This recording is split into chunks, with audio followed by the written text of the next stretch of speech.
शिक्षा मंत्री जी की बैठक हो जाए तो माननीय मंत्री जी ही उस बात से अवगत करा देंगे जो बातें माननीय मुख्यमंत्री जी के यहाँ होंगी। तो ये प्रक्रिया है। आज मैं माननीय मुख्यमंत्री से मिलने का प्रयास कर रहा था, लेकिन मेरे पहुंचते माननीय मंत्री जी निकल चुके थे, हमीरपुर के लिए बहुत जल्द निकल गए थे, तो इसलिए नहीं हो पाई। शीघ्र ही मुलाकात मंत्री जी से भी होगी, हमारे लोग भी होंगे, हम लोग बैठकर बात भी करेंगे और उसी दौरान माननीय मुख्यमंत्री जी से वो चर्चा पर चर्चा शीघ्र करेंगे। अब चूंकि हमारा काम है तो हमको और हमारी पीड़ा है, और पिछले 7 साल से इस भीषण महंगाई में एक भी पैसा हमारा बढ़ा नहीं, तो हमारे भाइयों बहनों के तो दर्द है ही। उसको तब वो मिटेगा जब शासनादेश होगा, हमारे खाते में पैसा बढ़ के आएगा, तब मुझे लगेगा कि अब कुछ सरकार ने किया।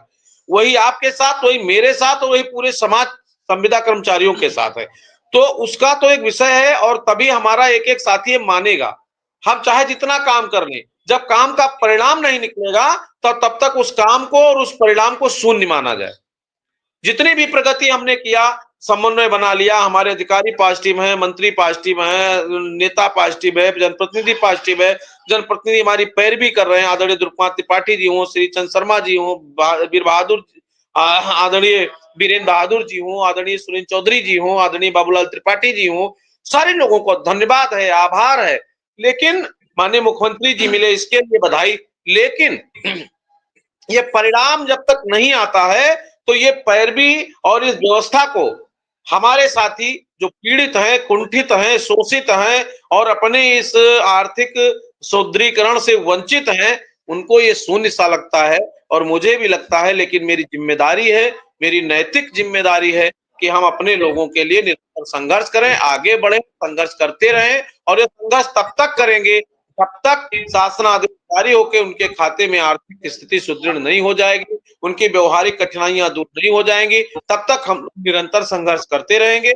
ये हमारा आपके चैनल के माध्यम से सभी साथियों को आश्वासन है, अनुरोध है कि आप अपने धैर्य को बनाए रखिए, काम करते रहिए, जो हमारा दायित्व है उसका निर्वहन करें। और माननीय मुख्यमंत्री जी से आपके चैनल के माध्यम से अनुरोध है कि शीघ्र ही इस बात को आत्मसात करिए कि हमारे बच्चे कितने गंभीर पीड़ा से ग्रसित हैं और इसका निवारण कैसे हो, कितना जल्दी हो। जितना जल्द आप कर देंगे उतना ही हम लोग आपको शुभाशीष भी देंगे और हमारे बच्चे खुशहाल होंगे तो निश्चित रूप से आपको बहुत बहुत दुआएं मिलेगी। इसके लिए हमारा संघर्ष चल रहा है, हम इसके लिए लड़ रहे हैं कि हमारा परिवार खुशहाल हो। हमारे जो साथी हैं, भाई बहन हैं, उनकी बड़ी जिम्मेदारियां हैं, बेटियों की शादी, बच्चों की शादी, तमाम फोन मिश्रा जी रोज आता है, बेटी की शादी है, पैसे की व्यवस्था कहाँ से हो, बेटे की शुक्ला जी, शुक्ला जी आज भी बदायूं के एक शिक्षा मित्र राकेश जी, उनकी बेटी की शादी फरवरी में होनी है, शादी टूट रही है।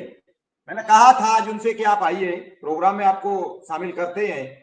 जैसे उस दिन हमने किडनी बेचने वाले शिक्षा मित्र को किया, उन्होंने कहा कि मेरी बेटी अभी शादी को नहीं है, मेरी बेटी अभी 2-3 साल बाद शादी को है, मुझे पैसा नहीं चाहिए, लेकिन मैं करूंगा क्या, कहां से करूंगा अगर सरकार हमें कुछ नहीं देगी। आज नहीं सही तो 2 साल बाद हमारी बेटी शादी को है। तो कई चीजें हैं। का लोगों को सहारा बनना पड़ेगा मिश्रा जी, वो भी हम व्यवस्था करें, लेकिन एक दूसरे का सहारा बनना पड़ेगा और सबको इस समाज में आगे आकर के अपनी मदद खुद करनी होगी। इसके लिए भी मैं आपके चैनल से बात करूंगा, बहुत जल्द बात करूंगा कि अब करना क्या है। हम सब लोग लड़ेंगे, एक दूसरे की मदद करेंगे, संघर्ष करेंगे, लेकिन इस पे सरकार को गंभीरता से सोचना चाहिए और वही आगाह कराने के लिए मैं प्रतिदिन दौड़ रहा हूं। हमारी टीम पूरी दौड़ रही है, सुशील जी दौड़ रहे हैं, अजय जी दौड़ रहे हैं, विनोद जी दौड़ रहे हैं, विनोद वर्मा जी दौड़ रहे हैं, उन्नाव से सुधाकर दौड़ रहे हैं, दुर्गेश दौड़ रहे हैं, अवधेश दौड़ रहे हैं और इंद्रजीत यादव दौड़ रहे हैं, अजीत यादव दौड़ रहे हैं। इसीलिए तो दौड़ रहे हैं, हमारे पूरे जिला अध्यक्ष दौड़ रहे हैं, सभी पदाधिकारी दौड़ रहे हैं, प्रांत के पदाधिकारी दौड़ रहे हैं, श्यामलाल यादव जी दौड़ रहे हैं, या आप मान लीजिए महाराजगंज से राधेश्याम जी दौड़ रहे हैं, कोई गोरखपुर जाके मिल रहा है, कोई लखनऊ आके मिल रहा है, इसीलिए मिल रहे हैं, इसीलिए दौड़ रहे हैं। आदरणीय रमेश मिश्रा जी घर बार छोड़ के भगे हुए हैं, क्यों भगे हैं? हम लोग